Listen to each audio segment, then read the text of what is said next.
I want to introduce Ryan Lundquist. He is my good friend. He's somebody that I respect. And when I talk about people getting in your corner, you want him in your corner.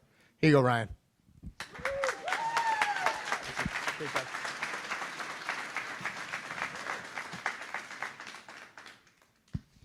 Well, hi, everybody. It's good to see you. It's been a long time since I've been in person, too, so awesome. So let me ask you a question. Who remembers these? Fidget spinners? Yeah. Did your kids play with them? Did you, maybe your grandkids, or maybe you, or maybe you have like 2 buckets of them because you didn't listen to Shelby's talk and you thought fidget spinners are my ticket to win clients. I know a realtor in Sacramento who's got a couple buckets left over. But let's rewind to 2017. At the time, my youngest son was 11 years old, and he was an avid fidget spinner collector, okay, obsessed for about 2 months while it was a craze. And one weekend we were at Denio's in Roseville, and we noticed that fidget spinners were about $5 each, okay? And so, you know, he buys them on Amazon. But we happened to go to Denio's the next week, 7 days later, and my son, at 11 years old, noticed a shift in the market, okay? He observed that there had been a 40% reduction in price over 7 days. And so in his mind, his market expertise, he said, my God, fidget spinners are only going for $3 now. And so he went to school on Monday, told his friends, hey guys, I'm going to sell my fidget spinners if you're interested in them. He went to school the next day and he came home with $38, and he was a happy camper because he avoided the fidget spinner bubble of 2017.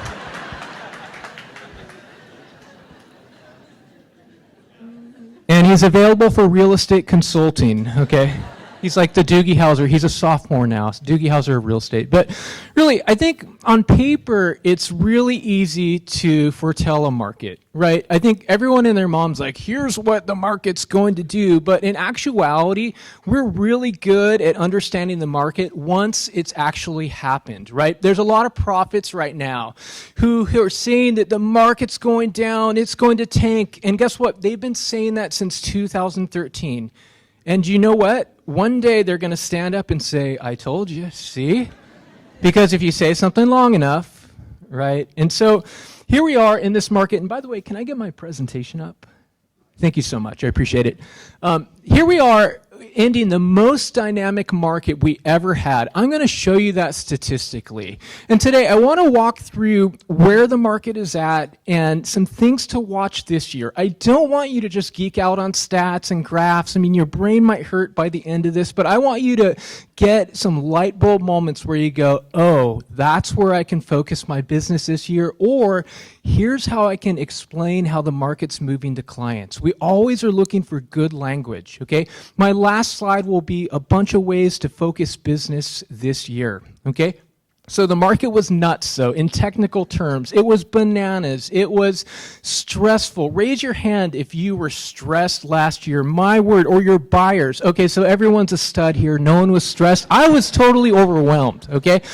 So, but here you have a lot of doom and gloom prophets, and a lot of people saying the market was going to crash. And 2 years ago, do you remember when people were saying when the pandemic first began, this market is going to tank, okay? This is what's going to do, and then it didn't happen, or it was forbearance.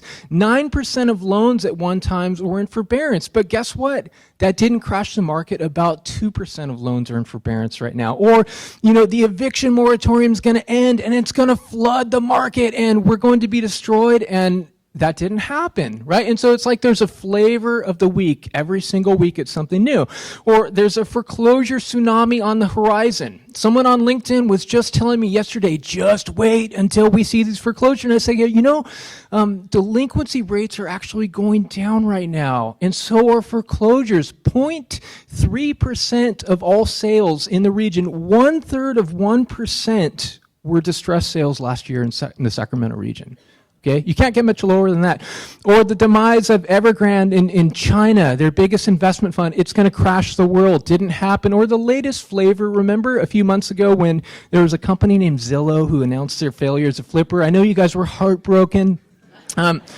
Saying that their exit signals, yeah, I know you're like, amen. Their exit Their exit signals the top of the market, and guess what? Those YouTube profits should be unsubscribed because they don't have credibility. All right, so here's my advice. Sift through the drama, okay?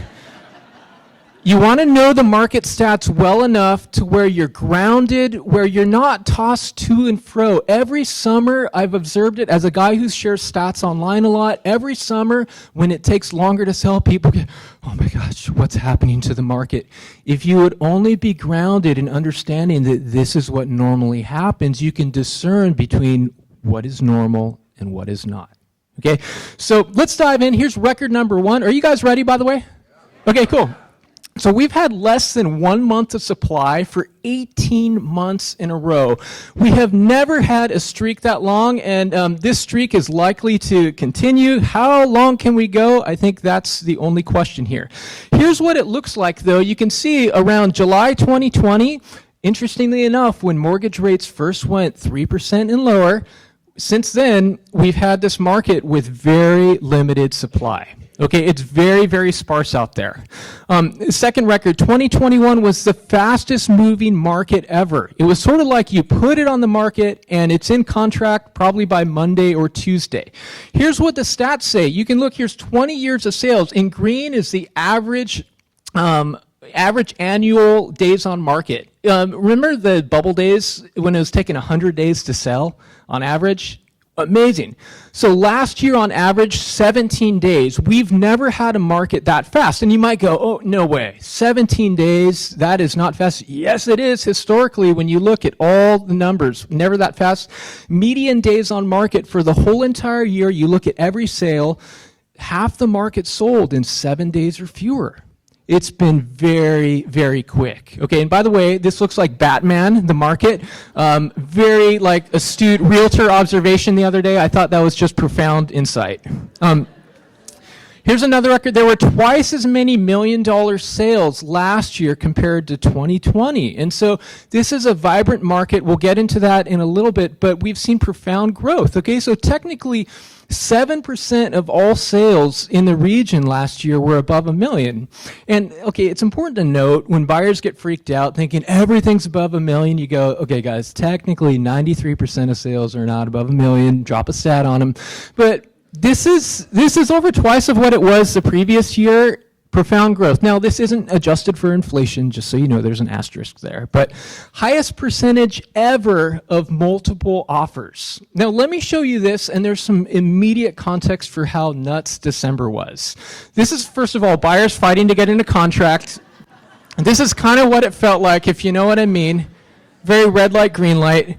But last April, here are multiple offers from 2016 onward. Last April, we hit the highest point that we've seen since this stat has been available, where about 76% of sales had multiple bids that month. Now, you might be thinking, no way, 100% of the market is getting multiple offers. That's not true. When you look at state stats, any other stat, it's never 100%. Look at 76%. That is so far disconnected from anything else. But guys, do you see what happened over the past 6 months? We went down from 76%. Did the market show seasonal slowing? The answer is yes. Okay. Did it feel slow? The answer is no. Because look where we slowed to. We slowed to this elevated level. Here's another way to look at it. In December, 57% of sales had multiple offers for a December. When you look here, that's higher than any of these years at the height of the spring market. So December should be the slowest time of the year, basically, but we had a market that felt more aggressive than previous years during the spring. So no wonder why we're talking about the market feeling like it's on steroids. Okay, but I swear, guys, please don't email me and tell me to stop saying the market's slowing. If it is, that doesn't mean that the market's slow, okay? It legitimately slowed, but it wasn't slow, okay? Are we all on the same page? Thank you, okay. So here's another one. 1 year of paying at or above the list price all year long, which is so abnormal. This does not happen.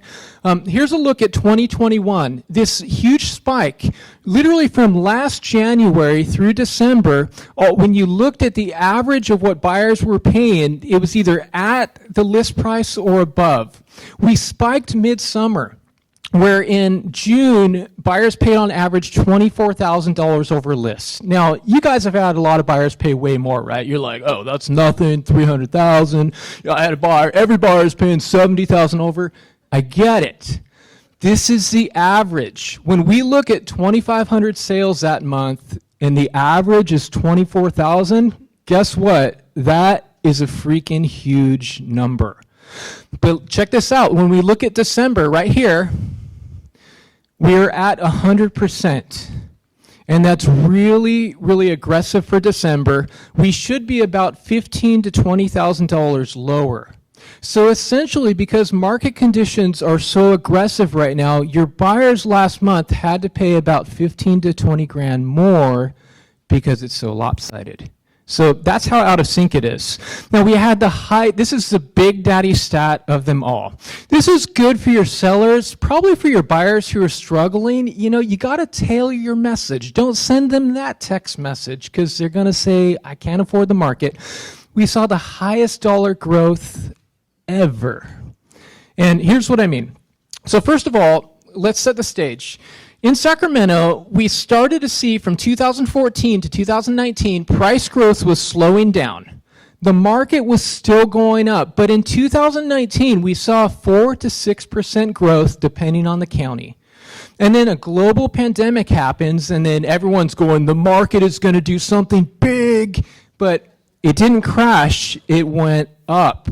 Up about 10% in 2020, and then up about 20% in 2021, which was our 10th year of price growth. So do you see what happened? We were slowing down, and then it's like the gas was pushed, and you started going 130 miles per hour. Very atypical, but here's what I mean. The median price, this is 20 years of median price change. And right here, it rose by $90,000 between 2020 and 2021. Okay, and you can see, look at this. In 2008, the median price dipped by 123,000. Isn't that amazing? And so markets don't always stay the same, regardless of it's always a good time to buy and sell. Like right then, like, it maybe wasn't perfect for everyone. But look at this, $90,000. Amazing growth. When you look at the average sales price increased in the region by about $99,000. And so it's been astounding growth. And again, these are stats to share with your sellers who might not understand how much equity they really have. All right. Here's a graph of Elk Grove. There's a bunch of blue dots here. I just want to say, when I'm doing appraisals, I am blown away sometimes at how steep these trend lines are. And when I'm going, okay, this property sold, in early spring, and is it really worth that much more? Or I did a divorce appraisal in El Dorado Hills, and I was shocked this couple bought during the beginning of the pandemic, figured they didn't want to quarantine in life any longer, and then they had about $250,000 in equity in just over a year, and I thought, my word, am I inflating this? But I thought, no, this is where the market was at. Amazing. So from a percentage standpoint, it wasn't a record last year. We went up about 20%. We've had like 4 years where we've gone over 20%, but keep in mind, 20% after in the 10th year of price growth is really crazy. You can get 20% increases when prices are really low. That's easy, okay? When price is 200,000, you go up 40,000, that's a 20% growth, okay? Anyway, so here's what it feels like to work in real estate right now, if we're being honest. So let's recap the region. In 2021, here's the breakdown of the entire market, and I think there's a powerful takeaway. And thanks, guys, for being here. I really appreciate the opportunity. Cash is about 15% of the market. FHA is about 9%, VA 4%, and for the entire year, conventional was the winner at 69%. Okay? Now, are you surprised about cash? When I share this stat online, I think most people think that the market is 85% cash. So here's the talking point. This market is 85% financed. There is hope to get into contract, and because that is actually what is happening. Now, look, cash is winning during conventional financing, buyers paying above the appraised value. Not that any appraisals are coming in low. I've heard that it's been a really nice year of appraisals, right? I'm just kidding. So that's where cash is winning, okay? But when I show you the $1 million market, how much cash is in the million? This is the next slide. Do you think it's going to be above 15%, or is it going to be lower? Lower? It's higher. So, and surprise, there's no FHA above $1 million. There were 55 VA sales above $1 million this past year, so don't discount VA in the $1 million luxury market. 71% conventional. Okay, above $1 million is basically like the rest of the single family market, but you kind of take all that FHA and then throw it into cash. But it's just a reminder that the market isn't the same. There aren't the same dynamics, in every single neighborhood or every single price range. So it would be a mistake to show up to a listing presentation and say, guess what, the market went up by 90 grand last year. That's what this one guy said at the seminar thing I went to. And then if you actually look at comps, maybe it's less. Maybe it's way more. We've got to listen to the sub-market to tell the story. Now, how much have prices risen from the bottom? This is an amazing graphic that I would suggest sharing. And by the way, the organizers will email you a PDF of all this stuff too. So Sacramento, Placer, Yolo, El Dorado, this compares all of 2012, the whole entire year with the whole entire year in 2021, and you could see there's about $325,000 to $350,000 in price growth. It's amazing. All ships rise with the tide situation, okay? And so I think this is an excellent image to share with your sellers, but here's my advice. Don't just share stuff like I think every agent does and being like, hey, I can, comp out your property and tell you what your property's worth. I think we're in a market where a lot of would-be sellers are looking and going, how can I sell and buy something that's so much higher? Or better yet, how can I get into contract on something when there's nothing on the market? So those are two problems to solve, but I would say this. You want to share an image like this, but teach people how they can practically deploy the equity that they have. Their equity is their power. How do you move from Arden Arcade to Roseville and buy a much more expensive home by using your equity? Walk them through that. I want to see way more practical stories on social media this year. That's what people need to understand. And do you know what the number one sender is to Placer County and El Dorado County? It's not the Bay Area. Historically, do you know which county? It's Sacramento County. Okay?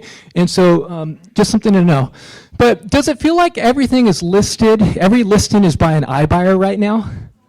Have you experienced that? Yeah, I know some people were like, what in the world is happening? Obviously not above $1 million, but I've had this conversation a lot with people where they're like, there's just a bunch of properties by Redfin and Zillow and Open Door, what's going on? And so here's a huge stat. 14.6% of all listings in the region right now are iBuyers. That's crazy because about a year ago we were like 1 or 2%. And so what happened? Are they dominating the market so much? I'd say they really increased their share. I'm going to show you what they did, but here's the problem. Everyone else was thinking about Thanksgiving and the holidays, and the market starts to hibernate. Guess who didn't hibernate with the properties they need to flip? And so the rest of the market went dormant, and then these companies are their listings. Now, Zillow has 255 properties on the market. That's 7% of the entire market, so pretty wild. But let's really talk for a minute. Have you guys heard about institutional investors focusing on residential real estate? Okay, it's a volatile topic. If you bring up companies like BlackRock on Twitter, it's just gonna be like gnarly, okay? You better be ready for that conversation, right? And so let's look at sort of what's been happening. In our region since last year, Invitation Homes jumped back into the market okay? And they purchased 159 units since May. Frankly, I think that number's closer to 200 or more. There's reasons why they haven't recorded yet. But it's amazing that after 10 years of price growth, why would an institutional investor jump in the market? Can you really make the numbers work?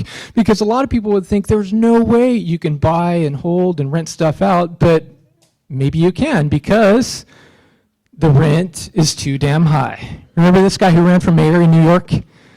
Classic. So this is very small, but when you get the PDF, you can see that Yardi Matrix came out with a list last month of the top 50 most competitive rental markets in 2021, and Sacramento made number 5. And there was a ranking, and we had a 23 ranking. And look, I don't know if this is absolutely accurate because I'm not their stats dude, but they are saying that Sacramento, for every listing, that there's 23 applicants.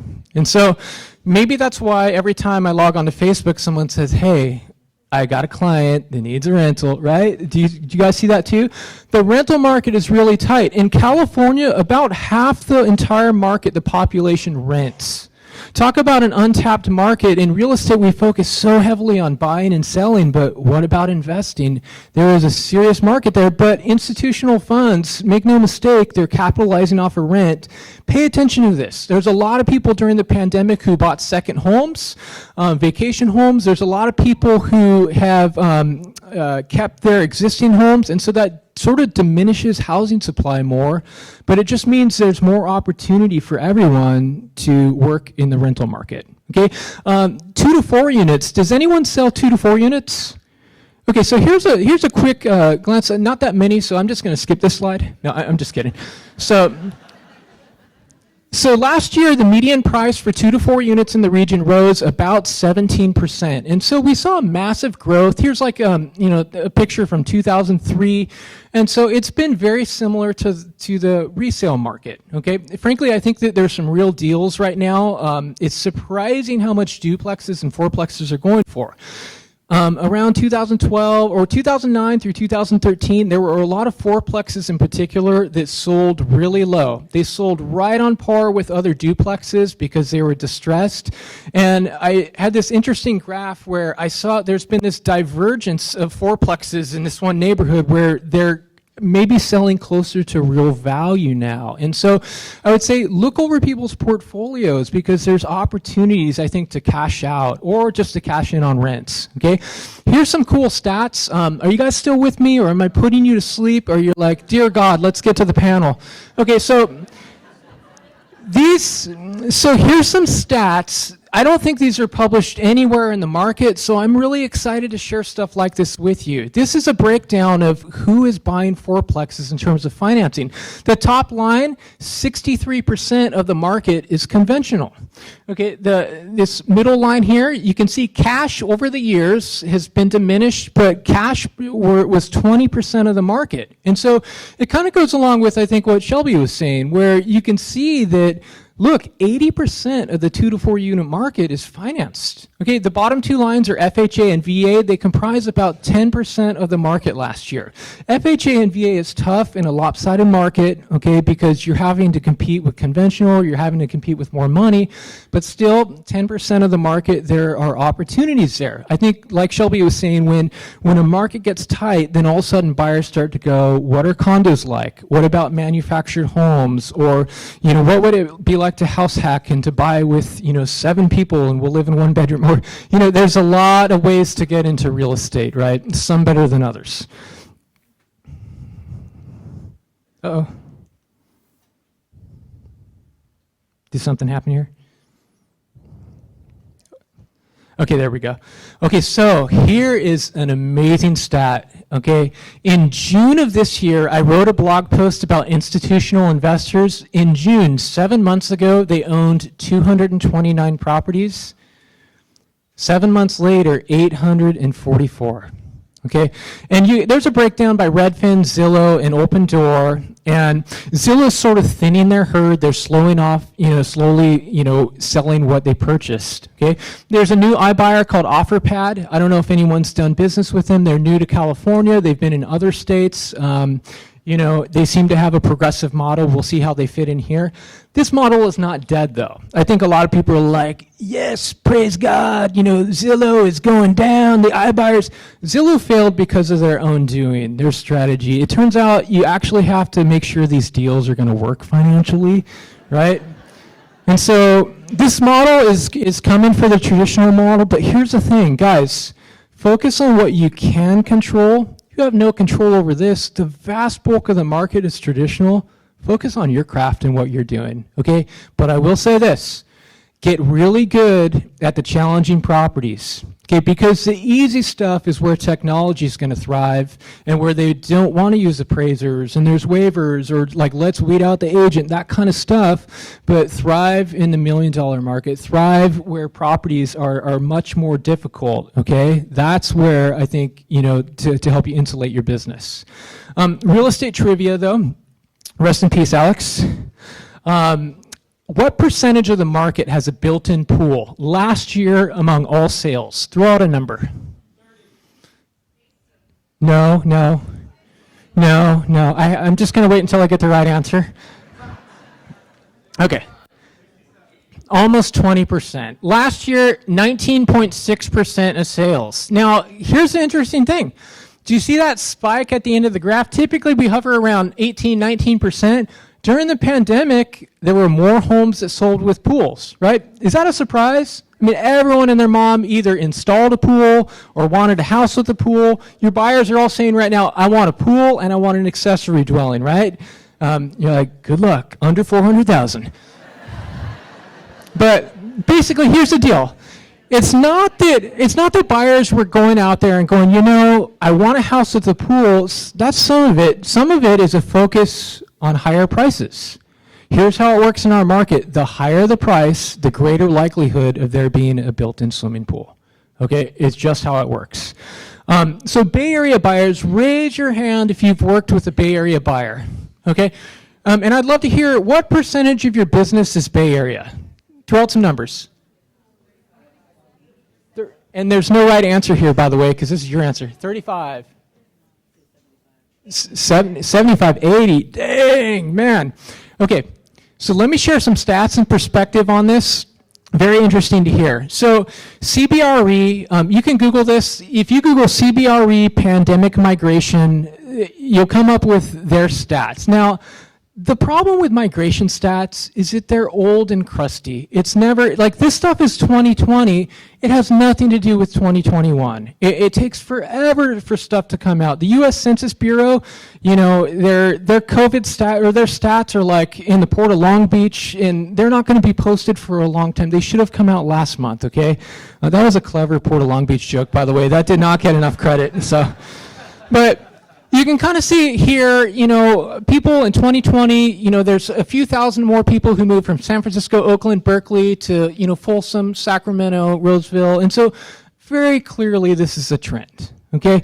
LinkedIn, I have the link here when you get the document. They show Sacramento is number 4 on their list for LinkedIn members who relocate and change their profile. Now look, this is only, 3.8 people per 10,000, so it's not like, there's 40,000 people moving here, but interesting nonetheless.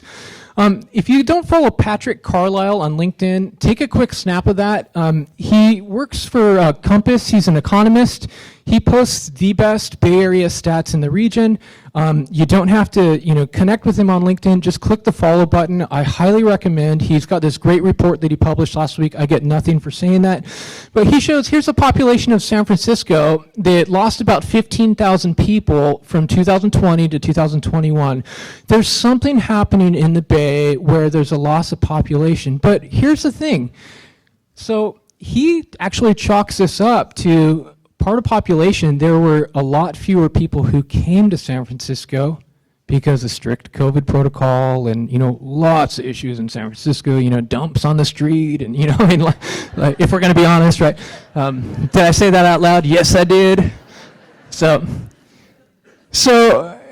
it's not just about people leaving. We don't want to look at this and go 15,000 people moved to Sacramento. Regardless of who is sharing the stats, and let me tell you, the stats are different every single source. San Francisco Chronicle or Postal Service, CBRE. They're always different. Sacramento is never the number one destination, even in LinkedIn. So keep that in perspective. This shows California in black and Sacramento in red. California prices are about $230,000, $250,000 higher. But when I put them on a separate axis, it kind of brings the market together. Does the trend in California and Sacramento look really similar? It does. And so here's the reminder.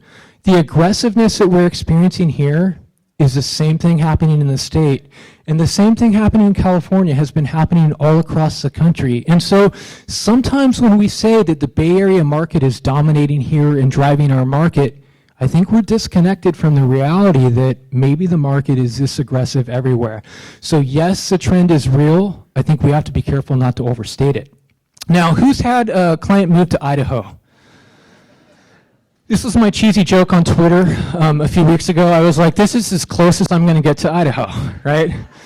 I'm still bitter. My parents moved there 2 years ago, and so I'm just working through my issues on the social channels. But let's talk about people moving out of the market. Okay, now raise your hand if you've been working with more people over the past year who are exiting California. Yeah. It feels like a real trend, right? And it is. I'm not setting you up. You're wrong. So this came out from a California Policy Lab. Now, I'm going to provide the link in the document. I want you to look up some of their stats. The Census Bureau is, like I said, they're slow. They don't have anything out. But here's the states that saw the largest percentage increase. And you can look from people moving from California. Tennessee is at the top of the list. Now, here's the thing. Do you know what state usually gets the most residents? Texas. This is a percentage, okay? I'm guessing if they showed the state with the most residents, it's probably Texas, okay? But Tennessee is a small place, and you have like a lot of Californians invade there. All of a sudden, the percentage is huge. But look, the usual suspects, Tennessee, Montana, Idaho, Vermont, South Carolina, and Florida, and on and on and on. Pay attention to where people are moving. That's a clue for how to focus your business, what language to use, okay? And there's got to be a really creative way to do that online, okay? Here's the link that you can check out later in the PDF, but this lineup here shows people who are moving out of the state. And first of all, I think there's something really insightful here, unless I'm just a nerd, but there's this pattern by the quarter.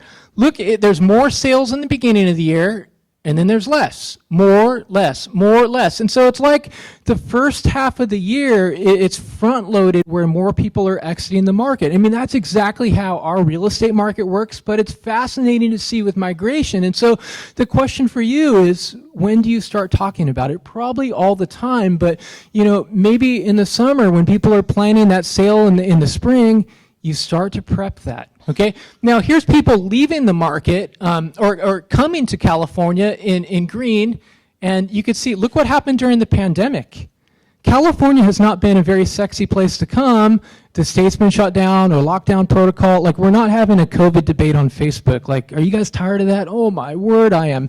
But you can see that we've had a big problem with people coming to the state. And so there's this huge divergence. California lost population last year, but remember, it's not just because everyone and their mom is leaving the state. Population has to do with people who are leaving, people who are coming, the birth rate, the death rate. Did you know the birth rate in California and the United States is going down? Household formation is going down. Did you know, especially since 2016, and this is not a political statement, we're seeing immigration go down. And, depending on political affiliation, people are like, yeah, man, keep those guys out. But there's a lot of economists who look and go, we're going to have a real problem if we don't get these numbers up. And so it's like a real world situation where we've got to see some change at some point, okay? And then there's some other stats they show in the market specifically. They said that 1,748 people left El Dorado County in the third quarter of last year. I don't know, 3,100 in Placer County. To me, that sounds like a lot. Maybe they're counting cats and dogs, I don't know. But again, these are stats that are worth digesting because this is a sliver of the market. Okay. By the way, I wanted to say something. The California Policy Lab is a nonpartisan group, and do you know what their conclusion was? Their conclusion is that this migration out of California is overstated. And so I'm not saying that they're right or wrong, but I think one thing we need to be careful of is saying that everyone and their mom is leaving when that might not be statistically true. And so again, tap into that business, but it might not be everything. So are you watching the luxury market? Yeah? Did you watch You? Or was that just me? Okay. So last year, basically, I don't want to unpack this too much, but fewer sales at the bottom, more sales at the top. That's how the market went. When I pulled stats in November, 12% of all sales in November were below 400,000. So 88% of the market is above 400,000. That's why it's so tough right now on first-time home buyers. Okay, but here's sort of maybe a prod to where to focus business. And are you guys still with me? I swear we're going to wind down eventually here. We're past the midpoint. We're cresting. Okay, we'll get there. In black right here, these are sales last year by price range. Look at 500 to 750,000. This was the most growth. There were about 12,000 sales. But if you look at anything basically over 500,000, that's where your growth has been. And so you think about your book of business, who do you need to mingle with? How do you need to position your book of business? You think about shrinking markets, look at anything under 400,000, those markets are absolutely shrinking. Now there's thousands and thousands of homes there. Of course you can be successful, but it's a matter of which markets are growing the most. In the $1 million market, yeah, about 2,000 sales, but that's a very crowded pond also. Okay, here's an interesting thing though. This might sound a little nerdy, but I think it's really, really important. If you could just give me some focus here, and I try not to put you to sleep with this, but there was a spike during the beginning of during 2020. And here's the home size, the median home size, and the average home size. Now, over the past 20 years, homes have been increasing in size. We have wanted bigger homes. Okay, now builders nationally, they're kind of building a little smaller in some cases, but when you look at our housing stock here, we've gotten bigger. Now, during the pandemic, we saw a spike in home size, and it's going, whoa, what is going on? And look, 2021, we sold slightly smaller homes. And so, to me, as I'm looking at stats right now, I'm beginning to wonder, are we starting to see a little bit of the sizzle in the pandemic for luxury fade slightly? Now, it's a really aggressive market, okay, very, very competitive, but this is something to watch. Here's a different nerdy way to say it. This graph will probably confuse you, but do you see these points every year? In May or June, besides this weird year, in May or June every year in the region, we see the peak of home size. The biggest homes in the market are typically listed during the first 2 quarters, and then the second half of the year, smaller stuff sells. So guess what? Prices go down for the second half of the year. Do you know why? Well, there's less demand, but also smaller stuff is selling. Okay, but here's the thing. Do you see what happened? There was this huge spike during the pandemic, but look what happened. We had a very normal trend where we got all the way down to normal, unlike last year. And so right now, it's kind of a blank canvas. I mean, I'm going to be updating this every month, but I think, it'll take probably 2 quarters to really know, okay, are we seeing any subtle change? Markets don't often change overnight, but sometimes, do you get why I'm looking at this going, huh, right? Okay, did that go over your head, or are we good? Okay, all right. So days on market, it sold really fast. At the height of the market, 12 days. Look in December though, the market slowed. It took 23 days to sell last month. That is ultra fast on average, okay? We should not have a December with that freakish amount of average days.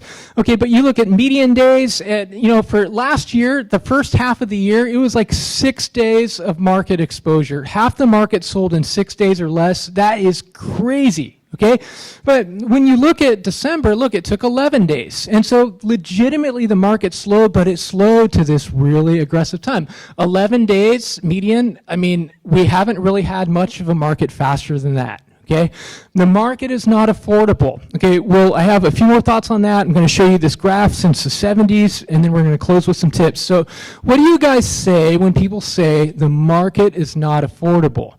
Because I suspect you're going to be hearing that a lot over this next year, and I would recommend, having some stuff to say. So here's what I do.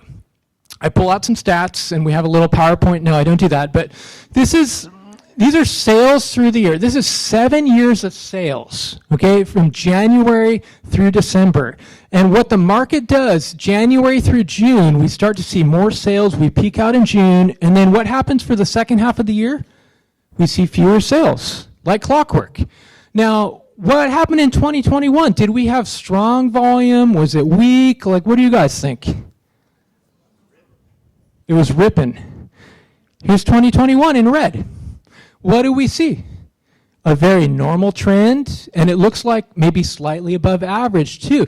And so when someone says that the market is no longer affordable, I would say, well, pardon me, the stats beg to differ. Okay, because buyers are getting it done even though unaffordability is growing. Okay, here's Placer County. Normal is in green, and do you see where Placer was? Way above average here. Okay, Placer has been dynamic. Now here's El Dorado County, way above normal, and what happened in the summer in El Dorado County? Because volume fell off a cliff. Caldor fires. Isn't it amazing? We see that effect on the graph, okay? And we look throughout the whole entire market. I'm going to skip through these. I'll just say, actually, let me show you this.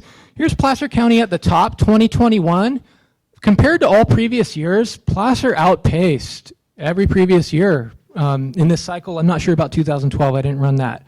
Okay, dynamic. But basically, affordability is heading in the wrong direction. Like, not a surprise. But sometimes when people say, my friend John tried to, get a house and he can't afford it any longer, he's sitting on the sidelines. John doesn't necessarily represent the market, though. The market has been strong. We've been seeing really strong volume. I'm not sugarcoating that we have an issue here, okay? CAR says in Sacramento County that 38% of buyers can afford the median price. 38. A negative way of saying that would be 62% of households cannot.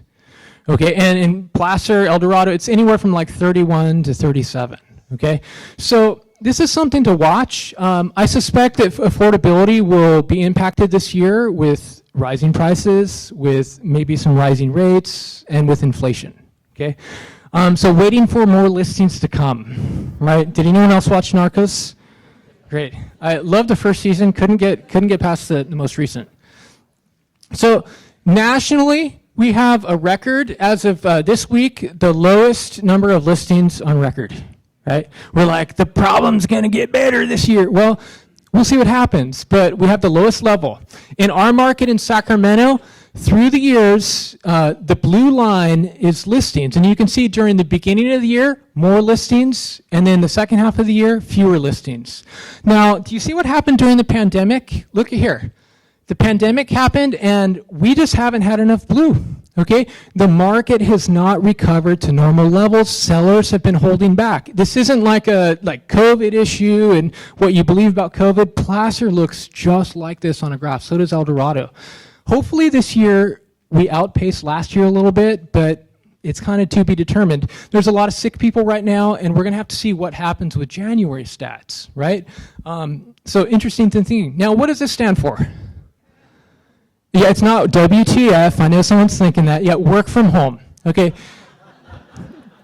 In short, here are job advertisements on Indeed, and there are a lot of people working from home still. There are a lot of advertisements, and so I would expect for more migration still. When we begin to see this subside and there's no longer a need, that could certainly impact stats, certainly who's moving to Placer, who's moving to El Dorado, okay?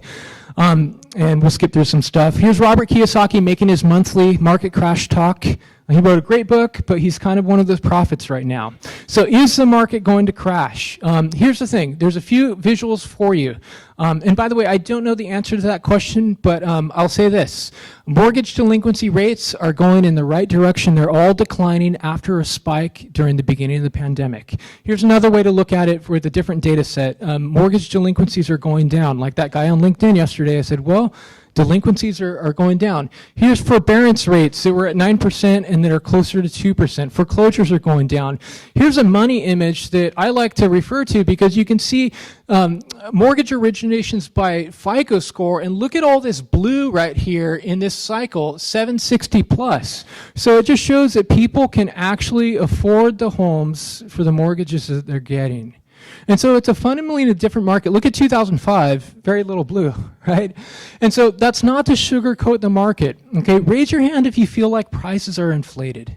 I feel like prices are inflated. Do you think they ever would have gone this high had mortgage rates not gone ridiculously low? It's absurd. I wrote a blog post last year saying mortgage rates need to go up. Some guy unsubscribed and was like, "You've given yourself over to wokeism." And I emailed him back, I'm like, dude, what does that even mean? You know? He never emailed me back, surprisingly.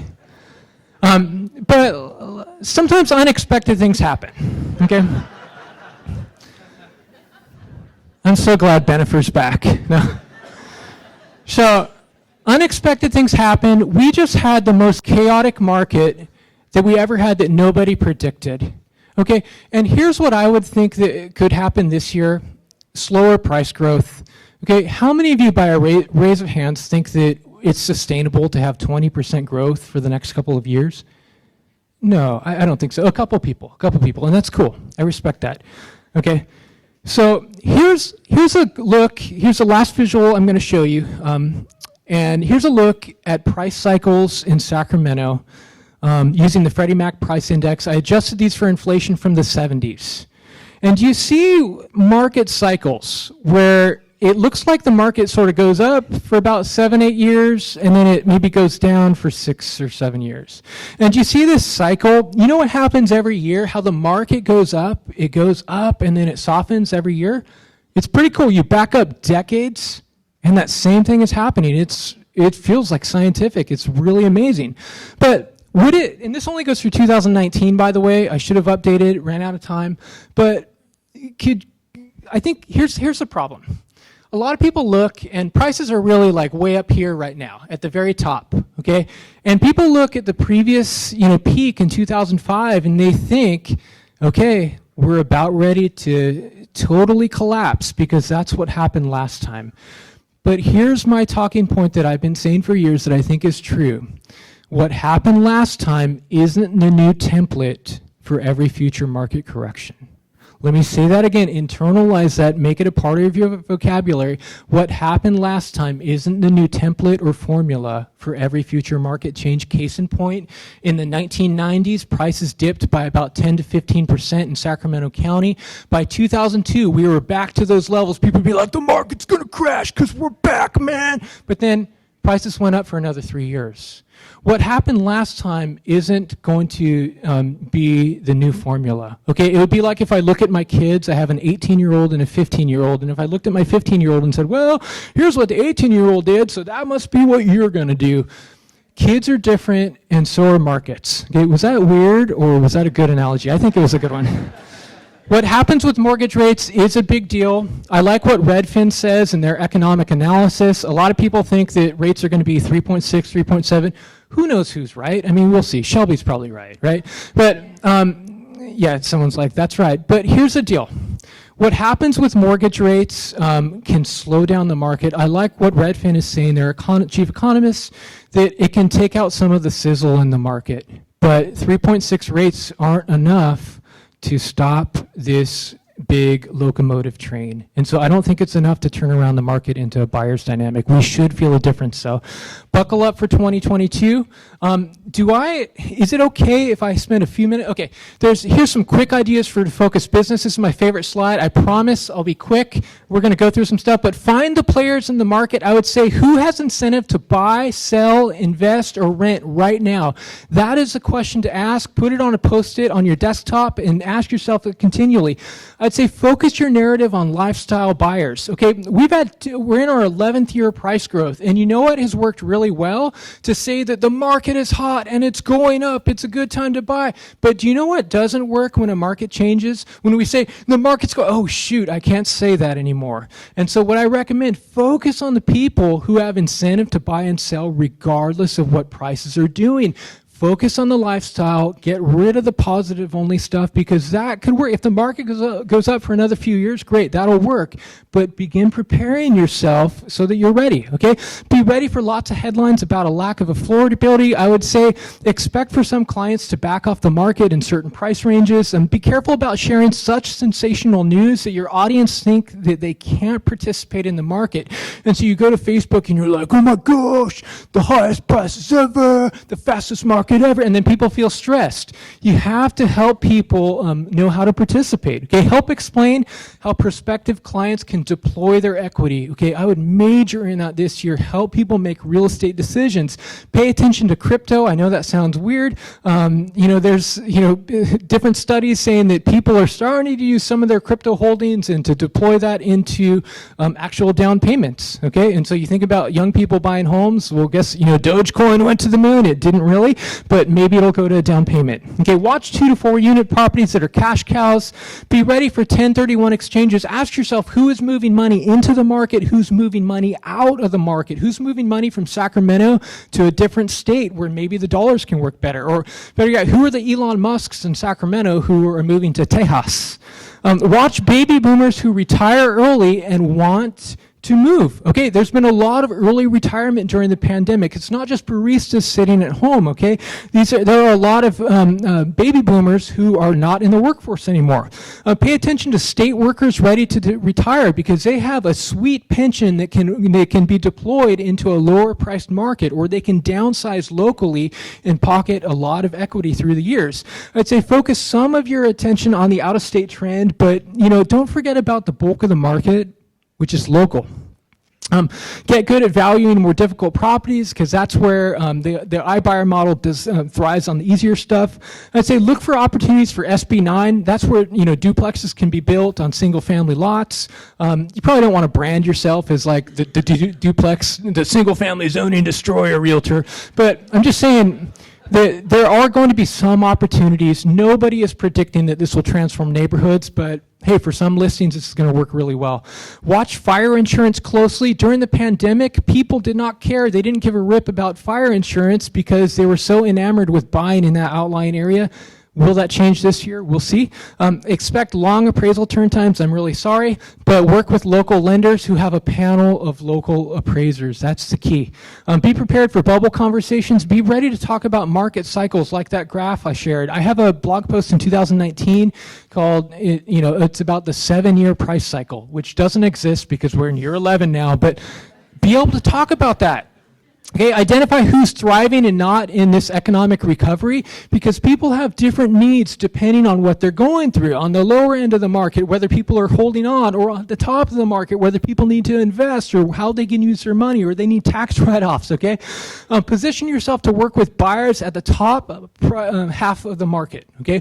That's where the most growth is right now, okay? If your heart's not there, then work where your heart is, but help first-time buyers find their way into the market, okay?